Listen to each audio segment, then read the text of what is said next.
Welcome to a new video series on the channel that I'm just going to call RetroWolf 88's Indie Quickie Review. And in this video series, I'm going to pick a small indie game from a small indie studio and give it a really quick and simple review. And in today's video, we are taking a look at Shmubedi Boo on the Nintendo Switch. So let's go ahead and jump right in and get into the game.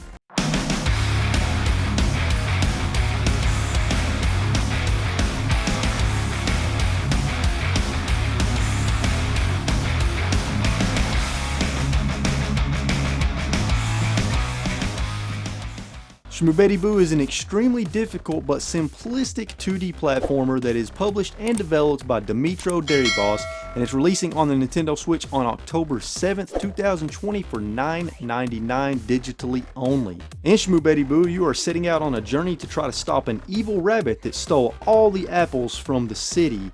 And you're trying to stop that villain and bring the stolen apples back to the inhabitants of the city. You can play Shmubedi Boo single player, or you can play it with up to 4 players at once on the screen. There are over 100 levels that get harder and harder as you progress. There are 5 different boss fights, and you will have 7 different heroes that you can choose from. Each level takes up a single screen, and you're trying to make it to the exit of each level while you're dodging tons of difficult obstacles and trying to defeat enemies along the way, as well as collect as many apples as you can, because you will be able to use those apples to purchase hats, power-ups to use against your friends, and you can also purchase additional lives as well as unlock a new hero to play.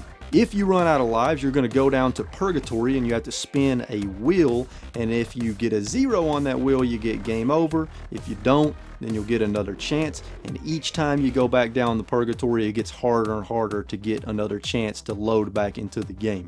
Now, I have not actually beat the game. I made it about halfway through before I got that freaking game over screen, because this is not an easy game. It starts off relatively simple for the first few levels, but as it progresses, it gets so freaking difficult, and honestly, it gets difficult in sort of a frustrating way in terms of the level design. Now, the controls are very simple, as you just simply move around and jump, and of course you do have a button to use a bomb if you're playing with other people, but the physics of the controls, they just don't quite feel refined enough for a pixel perfect precision platformer like this, where you're trying to navigate all of these difficult obstacles.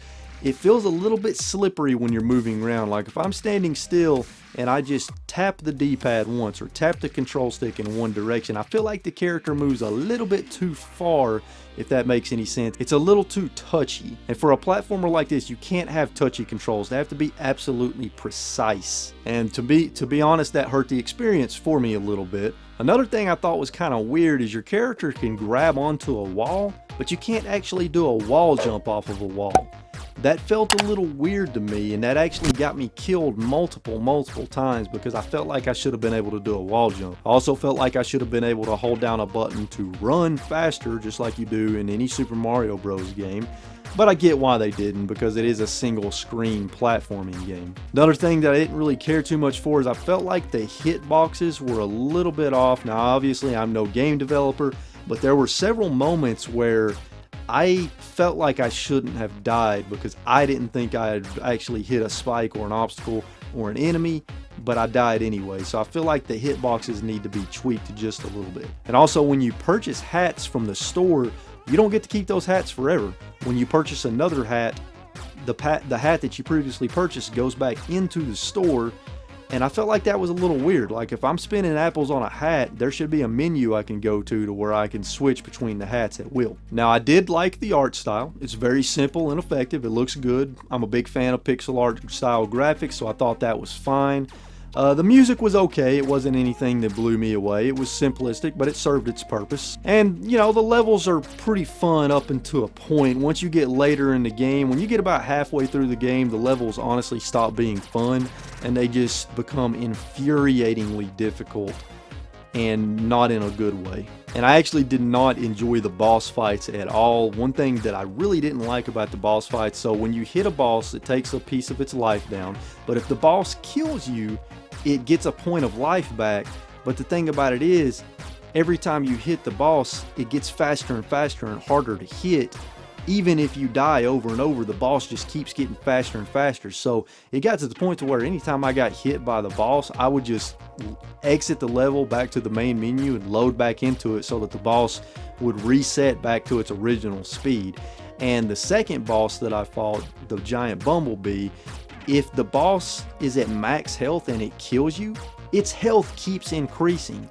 That made no sense at all, and that made the boss fight unnecessarily hard. I felt like that was a bad game design decision personally. Now, as you progress through the levels, there are some new obstacles that get introduced, and some new enemies that get introduced, and some new gameplay mechanics like ice that's slippery, or certain terrain that is difficult to move through. And that's fine because it adds more variety, but I felt like after each boss fight there should have been a complete change in theme of the level. But with all my nitpicks out of the way, I did enjoy the game. I enjoyed what I played, and it's a perfect pick up and play game because the levels are short and quick. You can turn on your Switch, play a few levels, cut it off if you need to, so it's a really good game to play in short bursts. But I do feel like $9.99 is a little bit overpriced. I mean, you are getting around 120 levels, and you can play it with other people, but I feel like this game should have been priced more in like the $8 range. I think would have been a more fair price for this type of game. But I would say if you enjoy games like this, if you enjoy single screen 2D platformers that have a fair bit of difficulty, then you might like this game and it might be worth picking it up. But if you don't like difficult 2D platformers, then I would recommend skipping it. So I would really only recommend Shmubedi Boo to people that are looking for a cheap, quick, difficult 2D platformer that you can play in short bursts without having to invest a lot of time into. But it's not a terrible game. You know, if I had to put a score to it, I don't generally do scores, but if I had to put a score to Shmubedi Boo, I would probably say 5 out of 10. It's just kind of middle of the road. It's not bad, but it's not great. It's just kind of, you know, average. It has its fair share of problems, but for $10, it's not too bad, but I do feel like it could be a little bit cheaper. Well, there you go. There's my indie quickie review for Shmubedi Boo. If you enjoyed this video, please be sure and hit that like button. Let me know in the comments down below if you plan on picking up Shmubedi Boo, or if you've watched this video after the game release and you picked it up and played it. Let me know what you think about the game in the comments down below. And if you're new to the channel, consider subscribing so that you can join the RetroWolf family. And as always, folks, stay safe out there, keep playing games and having a good time, and I will see you all in the next video. Later.